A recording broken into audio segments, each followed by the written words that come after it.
This is the Horse Radio Network. This is episode 1304 of Horse Tip Daily, your almost everyday morsel of helpful hints, useful facts, and practical techniques for horse folks. Brought to you today by listeners like you, our auditors.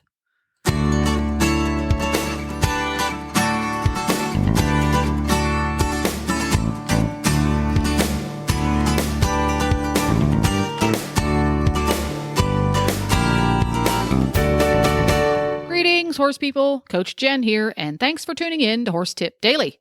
Today's tip is an excerpt from the monthly jumping episode on Horses in the Morning. Show host Emily Thompson answers listener questions about starting a small pony over fences, and also some great trot pole exercises for beginners, horse or human. And we'll get right to today's tip after this important message on how you can help support Horse Tip Daily.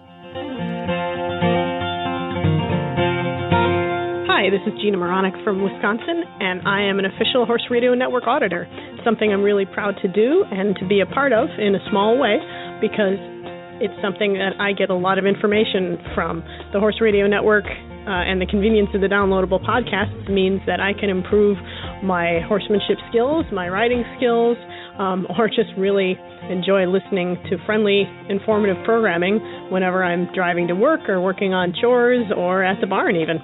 So I hope you find it as enjoyable as I do.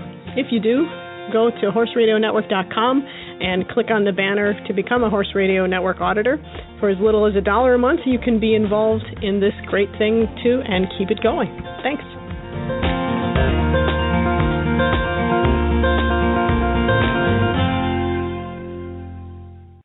And we're talking jumping today, and she's always kind enough to answer listener questions free of charge. So she's not, well, we might bill you later. Depends. Yeah, right.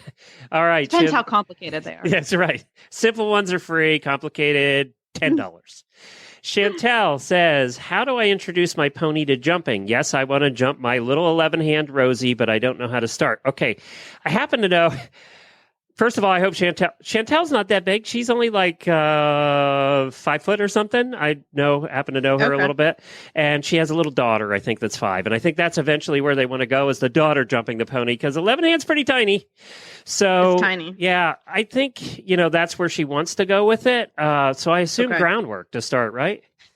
Yeah, groundwork. And for sure, if it's a pony, for sure, a pony of this size, we're assuming that the end game is for a child. So you do want to start with the groundwork. You want to be able to teach the pony to not be reactive with the balance change and the equipment that is moving around on their back as they're jumping, because they just need to be more obviously flatline like a school horse.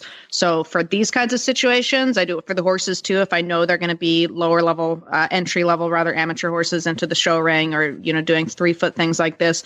The first things first is they've got to be suitable. No spook, no reaction to the exercises, the equipment. So I like to do for sure on the lunge line, or if you have a round pen, you can start little baby jumps, poles. I would not do, normally when people are asking these questions, we start talking about trot jumps and lines and gymnastics, and it's just not really what you need to do in this situation with a 11-hand pony or one of those horses like I just mentioned, getting into the amateur ranks. So I would do on the lunge. I would start once they're comfortable going over. You can see if they're spooky, if you have to work on getting them confident with different looks, or if they're just kind of ready to go over. Then from there, you work on the balance with all the equipment. So if this pony is broke to be wearing tack, if it's not, get the equipment where he's comfortable, with the saddle on the back.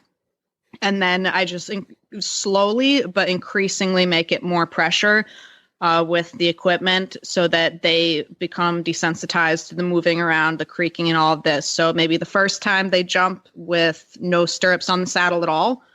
And then the next time or whenever they have mastered that, then you can put the stirrups down and let them flop around.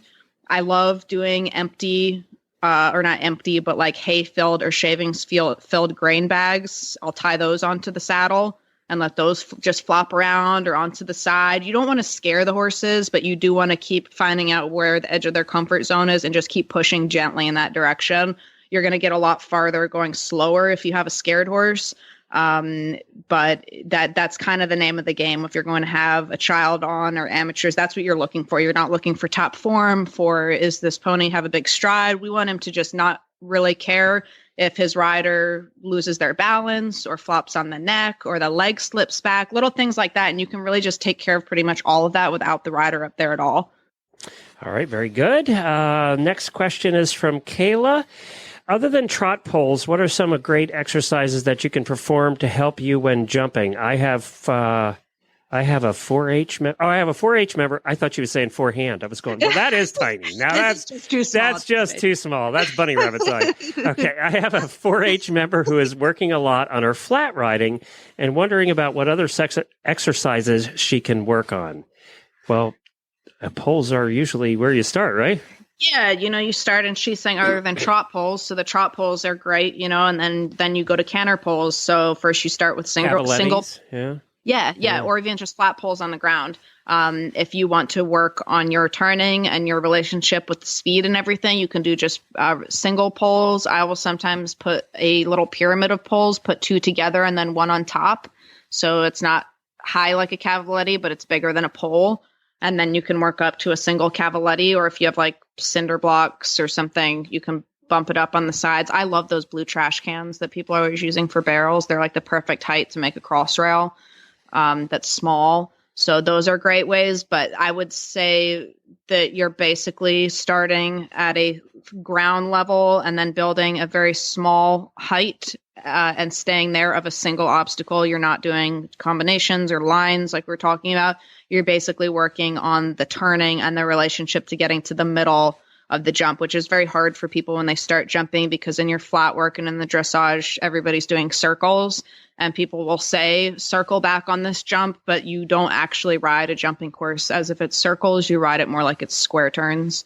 So you want to ride parallel to the jump and then turn back in on it when it's time to go straight, versus big swooping egg-shaped turns and all that stuff. You can take a year doing cavaletti exercises, just courses. You don't even have to build a course. You can just throw 5 cavaletti out in the ring and random patterns and try to make it smooth and consistent. Your footprint should be kind of the same in those exercises. You're carving the turns the same. You're really working on the consistency of the rhythm. But that's what I would say for sure is those turns. That's going to be the biggest step. And if cost is a problem, if they don't have jumps, the easiest way to do that, I mean, I've seen everything from cinder blocks and of course rails. If you want to get the cheapest rails, you go out and get the treated garden rails that people use for their gardens. And those are the cheapest option you can buy because they only cost a couple bucks each. And most people start with those when they're starting into jumping, and anything you can put them on to make cross rails, basically. Yeah, totally. Yeah, even little PVC pipes, you can get that piping stuff for super cheap at Home Depot. I mean, it doesn't. I mean, trees. If you have any that's trees what we used. I can't tell you how many trees we had at our farm. Yeah, I had palm trees that had been cut up. I was using them in different locations. I mean, I just picked up a few tires on the side of the road the other day. Tires are perfect. Yeah, right. I mean, so whatever you can stack them and make them any height you want. We used tires for a long time. Yeah, no, they're awesome. So you can be creative. It does, as long as it's an obstacle and it's not dangerous. Well, there you have it. You can find links to today's guests as well as lots more tips at horsetipdaily.com. This podcast was made possible through the generous support of listeners like you. Learn how you can help support Horse Radio Network programming and qualify for auditors-only perks by going to horsetipdaily.com and clicking on the Become an Auditor link. This is Coach Jen, and I'll be back again soon with another tip. So until then, go ride your horse. The Horse Radio Network and the Horse Radio Network hosts are not responsible for statements made by guests on the Horse Tip Daily. Please use your own judgment when listening to the tips on this show.